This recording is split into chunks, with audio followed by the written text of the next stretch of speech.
Okay, here we are, Unit 5, Lesson 4. I am on page 189 of my book.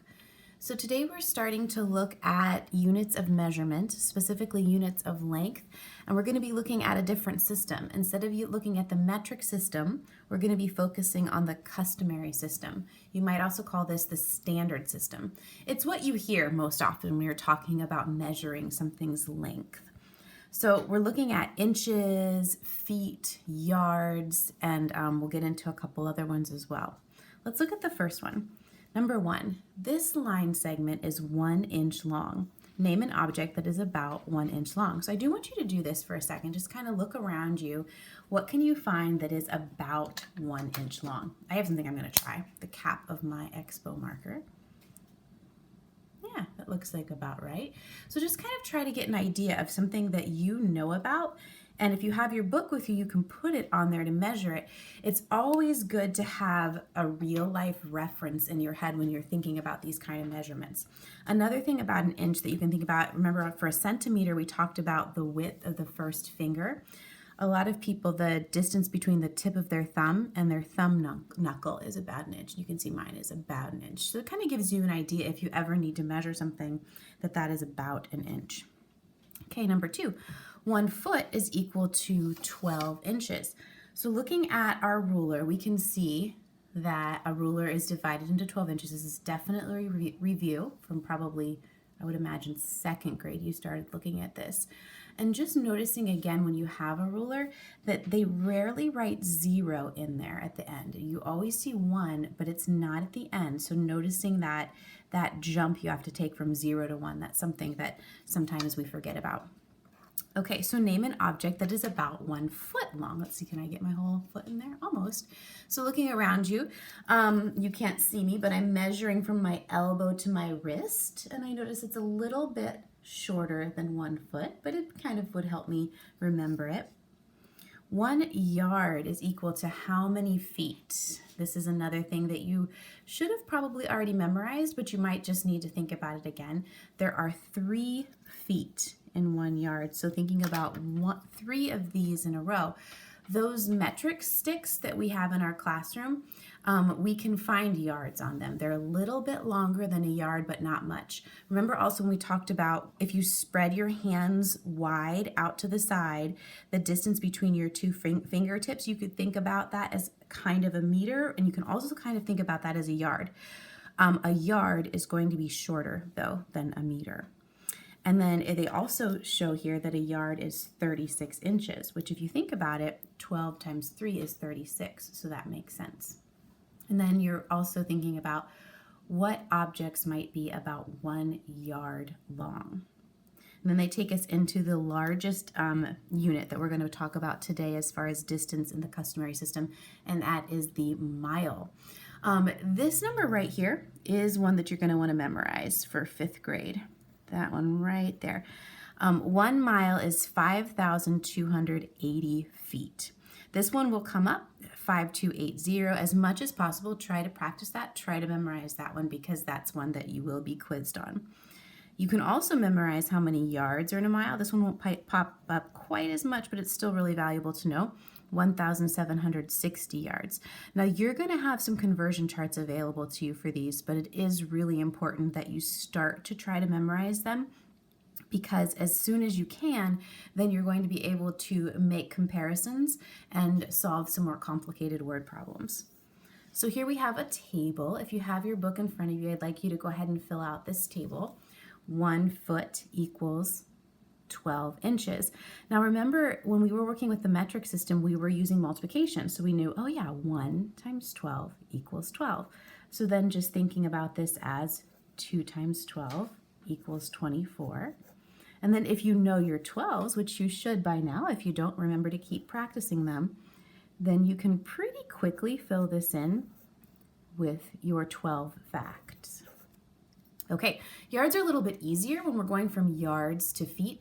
Again, remembering that when we talked in the metric system, if you're going to a bigger unit, your number is going to get smaller. If you're going to a smaller unit, your number is going to get bigger. That sounds confusing, so you have to kind of think about that for a minute. Which would take up more space? 2 yards or 6 feet. They actually take up the same amount of space. But thinking about which is bigger, which is smaller, which unit is bigger, and which is smaller. So if I'm going from yards to feet, say I see this question and it's all by itself, how many feet are in 4 yards? I have to be able to think, do I want a bigger number than 4 or a smaller number than 4? So a smaller number is the right choice because there's going to be more feet in that same length of space. Let's pretend that's a yard. In that space, there's 3 feet that would fit in there. 1, 2, 3. So I know that that number is going to be bigger. It might seem obvious, but this is a really important thing for us to think about because there's going to be a time when you're going to have to know, should I multiply or divide to make this conversion? Okay, so again, if you know your 3's, which you definitely should know, we can fill this chart out pretty quick. It's nice to have charts. Feel free to make your own charts even when they're not given to you in word problems because they're a wonderful way to kind of get your brain organized and getting things working. Okay, here are some examples of problems that are not using charts. So let's think about it for a minute. It's saying 9 yards equals how many inches? So which would take up more space, yards or inches? Obviously yards, right? A yard is bigger than an inch. So do I want a larger number here or a smaller number? I want a larger number, a very much larger number. So if I want a bigger number or a larger number, should I multiply or divide? Okay, I'm going to multiply. Now this is interesting. Right off the bat, they're throwing a 2-stepper at us because 9 yards to inches, first I have to go to feet and then inches, or if I have memorized how many inches are in a yard, I could do that. So I'm going to show you both ways. If I want to go the 2-step way, which is a little bit easier math, I would go 9 times, how many feet are in a yard again? 3. Okay, so 9 times 3 equals 27. And then I know that's not my final answer because that's feet. So 27 times, how many inches are in 1 foot? 12. 27 times 12. Now this is one that you would definitely need to figure out. You would need to set up the problem, but for timing's sake, I'm going to give you the answer, and it's 324. So remember, when we're working with these conversions, all of the skills that we've been building up to, all of the skills that we have so far in 4th grade are going to come into focus here. Your double-digit multiplication is key. Do not try to take a shortcut on that. Mental math, while it's wonderful and it can help us predict our answer, we need to set up these problems. Okay, 26 feet to inches. Again, do I want a bigger number or a smaller number? So there's going to be more inches, right, than feet.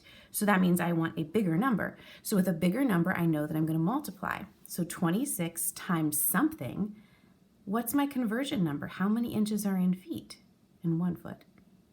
12. Okay, so I know I'm multiplying. I know what I'm multiplying, 26 times 12. Again, you would need to set that one up, and the answer is 312. So the key to conversions, 2 big steps. You have to know if you're going bigger or smaller, and then you have to know what your conversion number is. So bigger or smaller tells you either multiply or divide, and then your conversion number is basically how many of the small things are in the big thing. When you know both of those, you can set up your problem and figure it out pretty quickly.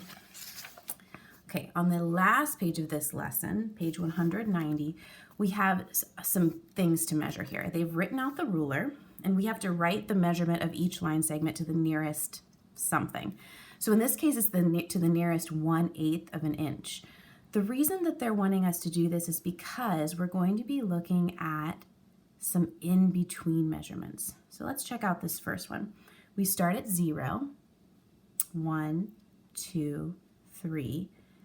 Now, I can easily see that that's 3.5, but our fraction knowledge is coming into play here. Could we write that in eighths if we wanted to? How many eighths would that be? 3 4/8. If you wrote 3 1/2 there, it would not be considered wrong. I'm just showing you that sometimes if they ask for the nearest eighth, you might be able to also put it in eighths. I'm not sure on your math expressions assignment which one they're going to be looking for, so be prepared to put in either one. Let's look at this one. Now, because I've seen this page before, I know that I need to keep checking. Are these lines starting at 0? Yes. Whew. Okay, so it's just basic. 1, 2, and then I've got 1/8 there. 2 and 1/8. Okay. Again, double checking, where is my line starting? Here I've got 0. 1, 2, 3, 4. 1, 2, 3, 4, 5. 4 and 5/8.